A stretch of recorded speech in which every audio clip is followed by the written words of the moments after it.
Hello and welcome to this week's Ectohead. Oh, Yorkshire tea. And here I am in Wales. What a traitor. So there are a couple of subjects that I want to speak about. I'm going to return initially to Lou Elizondo.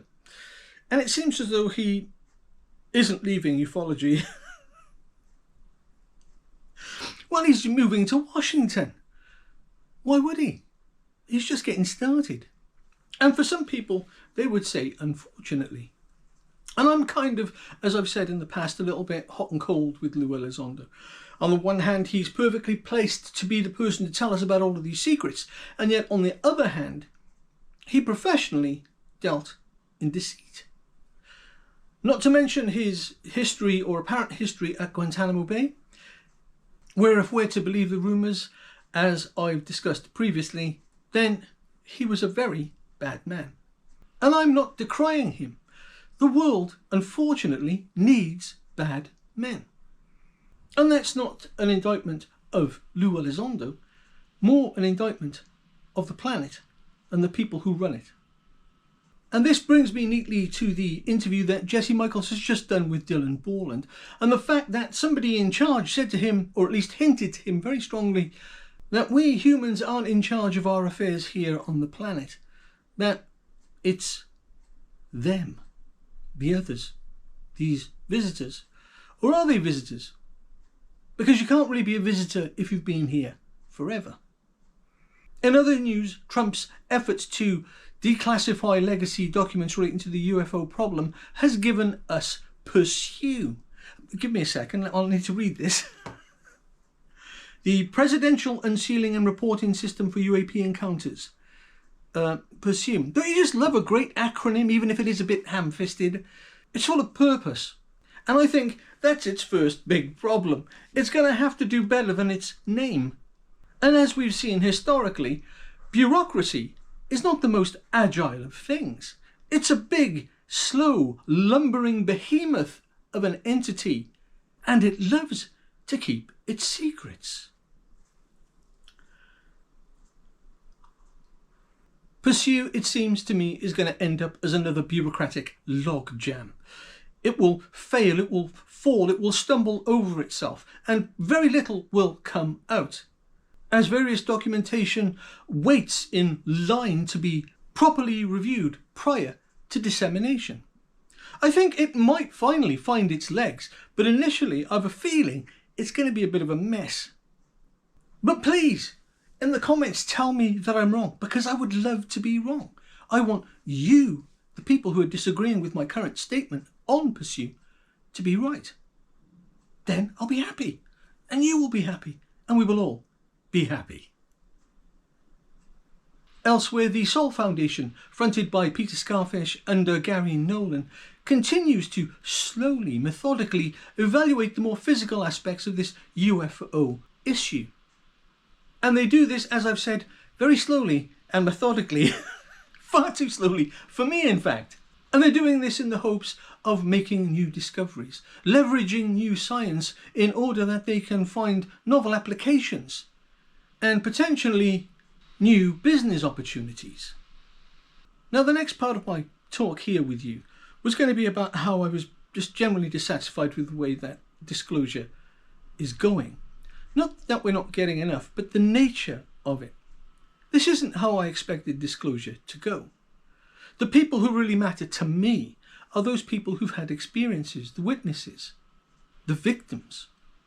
After all, isn't that where this whole subject started? People who saw things and then had the courage to report those things, who then suffered very badly for telling their truth, ridiculed in their own communities, pilloried in various local publications. And why? Because they saw something genuinely odd. I've recently been looking at the YouTube channel Eyes on Cinema and revisiting some of the old documentaries that I saw when they were broadcast the first time round 20 and 30 years ago. And some of the people who give their testimony on camera with their faces fully visible, and you can see the anguish. You can feel how terrified they are that they're having to relive the story. And many of those people appeared on national daytime television here in the UK. And in an endeavour to create some kind of conflict and, as far as the TV shows were concerned, provide a for and against the narrative, they would get various skeptics on the show in order to, well, I was going to say question the individuals, but that's not how it went. They were usually just outright ridiculed. The amount of experts that appeared in these TV shows to rebuff the claims of witnesses was quite astounding. And there was no pretense at fair play. These experts would show up on these TV shows and immediately tell these people who had witnessed something unusual that they'd seen birds, or the moon, or Venus, or it was a mist, without ever having been there. And it's one thing to be a skeptic, but to be a destructive, disingenuous skeptic, frankly, is beyond the pale. So I sit here now and watch Disclosure unfold in a much more dynamic way than it ever did before all these people came on board.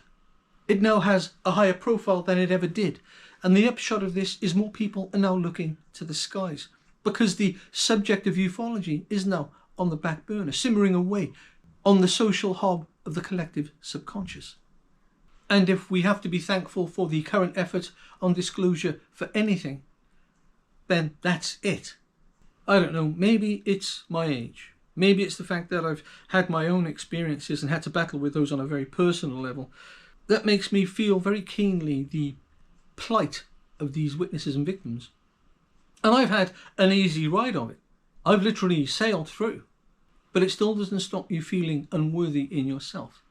It still doesn't stop you feeling as though there isn't anyone in my immediate orbit, or anyone that I know, who's experienced anything like I have. And the worst thing is, I remember years and years ago, a person coming to me and telling me, oh, I think I've been abducted. And I didn't believe him. I flatly didn't believe him. I asked him a few questions about his abduction, and frankly, I didn't come away for or against him. But for some reason, I made sure the subject was never brought up again.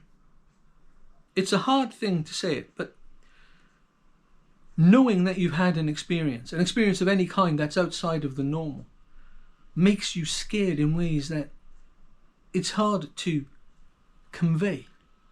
You no longer just get up and go to work and come home and go to sleep and rinse and repeat. There's something else, and it happened to you. And there's nowhere you can go. And so what do? You start looking online. There's this mad world of ufology, of UAP disclosure. And it leaves you both validated and terrified. Because on the one hand, you've got the various people who've experienced things openly telling their own experiences to the world. And then on the other hand, a whole group of people who are interested in the subject, who are kind of at the top of the pyramid, the Gary Nolans, the Jesse Michaels, the George Knapps, the Jeremy Corbells. And there's this very odd, distasteful celebrity circle jerk of individuals at the top. And I say that kindly. I know it's an odd thing to say, but I do say that kindly. I don't have anything against these people. And George Knapp has earned his stripes. But they all unequivocally rest on the people at the other end of the scale. The people who are having these experiences. Without the courage and tenacity of victims to endure what's coming after they've given their experiences over to the world, the Lou Elizondos, the George Knapps, the Leslie Keens, the Jeremy Corbells, and the Neil deGrasse Tysons and Dr. Phils of this world would be nowhere. Only, of course, within the UFO subject. So what are we, the people who've experienced things, supposed to do about this? Well, there are only two options. We either band together in some kind of collective action to champion our own perspectives, to have some impact on the subject as a whole in order to influence these outcomes. It seems as though to me that once you've given your story out, the world takes it and runs with it. And as far as you're concerned, all you have is your truth. They have your likeness. They have your testimony. And you, the experiencer, are left with nothing. Now, I'm aware that what I'm talking about is a general dissatisfaction with disclosure, with the way that this disclosure train is being driven. And I, as someone who has had some small experiences, don't, in all truth, have any right to it. It was my choice to put this out into the world. And it's the same for other people. The horrible truth of the matter is simple. Disclosure needs to happen in whatever way it can happen. Birth is a painful thing. The horrible truth of the matter is disclosure needs to happen, no matter how painful it gets for the individuals concerned. Birth is a painful process, and ufology is having a difficult time of it. It's my view, it's my belief that it almost doesn't matter what happens with Trump and Pursue.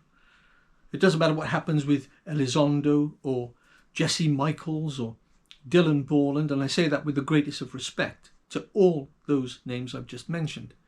I can't escape this feeling, this nagging sense that ufology started with ordinary people, citizens, and somehow that's where disclosure will end.